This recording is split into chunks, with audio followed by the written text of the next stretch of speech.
Antes de contestar esa pregunta, es conveniente hablar un poco sobre la cultura, qué es la cultura, y de ahí podemos pasar a esa pregunta. La cultura, según los expertos, las personas que saben sobre eso, dicen que la cultura tiene cerca de 200 definiciones. Es decir, que pues varía mucho en cuanto yo considero así a la persona que está hablando sobre ella. Pero en mi caso, en lo particular, pues la cultura es un conjunto que pueden ser conocimientos, que pueden ser actividades, que pueden ser tradiciones, pueden ser de varios tipos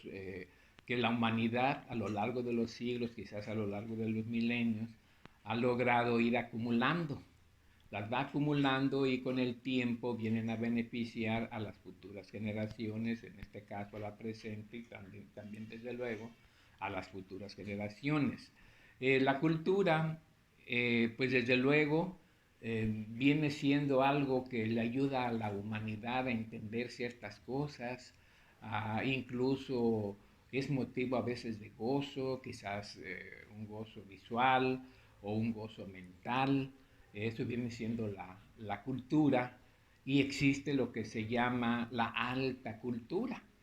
La alta cultura es aquellas personas que se pues, embelezan al estar admirando obras que le llaman de la bella cultura.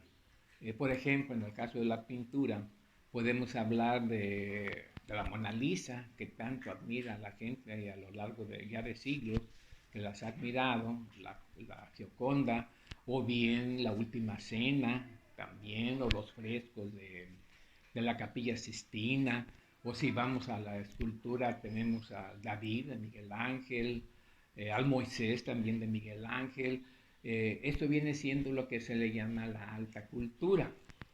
Ahora, en el caso de la cultura digital, de la cultura electrónica, la podemos decir también, pues es esa misma la cultura, pero que ahora es difundida, es ampliada, ya no en un solo lugar, sino que en algo tan rápido se difunde por todas partes del mundo, a todos los países. ¿A través de qué? Bueno, pues a través de la tecnología que el hombre ha logrado en tan pocos años,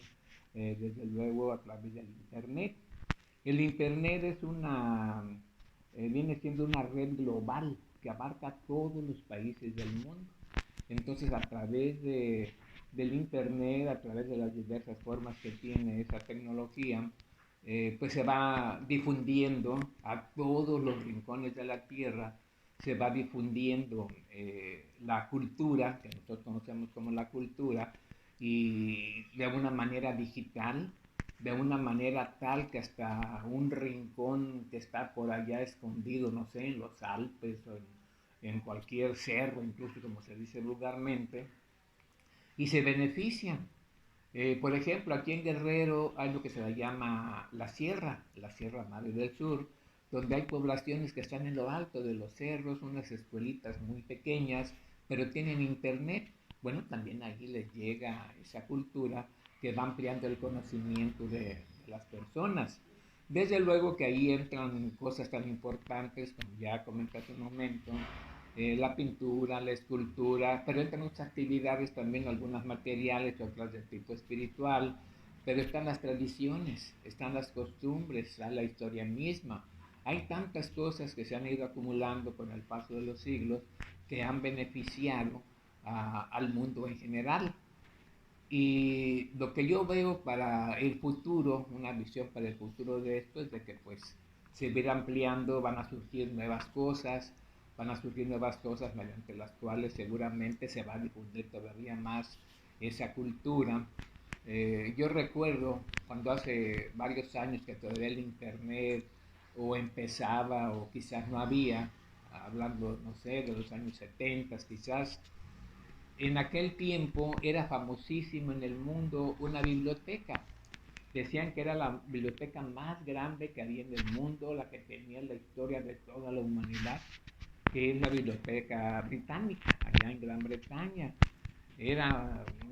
una cosa extraordinaria de alguien que pudiera ir a Gran Bretaña y poder consultar esa biblioteca. Bueno, pues ahora ya esa biblioteca es casi nada, por decirlo así, comparado con ese sistema global que viene siendo el Internet, que es una biblioteca enorme, infinita, donde se difunde todo tipo de cosas, cualquier tipo de información, se difunde, ahora está al alcance de toda la gente, cualquier tema que se nos ocurra, la geografía, la historia, la escultura, todo lo que existe en el mundo se difunde a través del Internet. Es una cosa extraordinaria. Ahí está el futuro de la humanidad, ahí está el futuro de las nuevas generaciones, está el futuro de la generación actual y de las futuras generaciones, mediante lo cual ellos se van a poder beneficiar de todo eso que la humanidad a lo largo de los siglos nos ha legado y que nos causa a todos nosotros un gran sentimiento de poder acumularlo, de poder expresarlo también al mismo tiempo a otras personas si somos, por ejemplo, maestros que nos dedicamos a impartir clases y a las nuevas generaciones les hablamos sobre la cultura y sobre otras cosas que les van a beneficiar a ellos. Yo veo para el futuro un gran futuro, vaya la redundancia, en lo que se refiere a la difusión, como ya comenté al principio, de la cultura y de muchísimas actividades que ahora se están difundiendo a través del Internet de una manera tan rápida que se conoce algo, sucede algo en el mundo en este momento y en segundos se difunde por todo el planeta. Qué bueno que la humanidad ha logrado todos esos propósitos y quiera Dios, yo soy un fiel creyente, quiera Dios y que todo con el tiempo vayan surgiendo nuevas cosas. Como por ejemplo, allá en los años 80 anduvieron de moda las videocaseteras con cassettes beta, después vienen los VHS, después vienen en el CD, en el DVD, CD, luego DVD, y ahora en la USB. En fin, no sabemos en el futuro qué es lo que vaya a surgir, pero estamos seguros que sea lo que sea el avance que exista, va a servir para difundir esa cultura que a todos nos beneficia.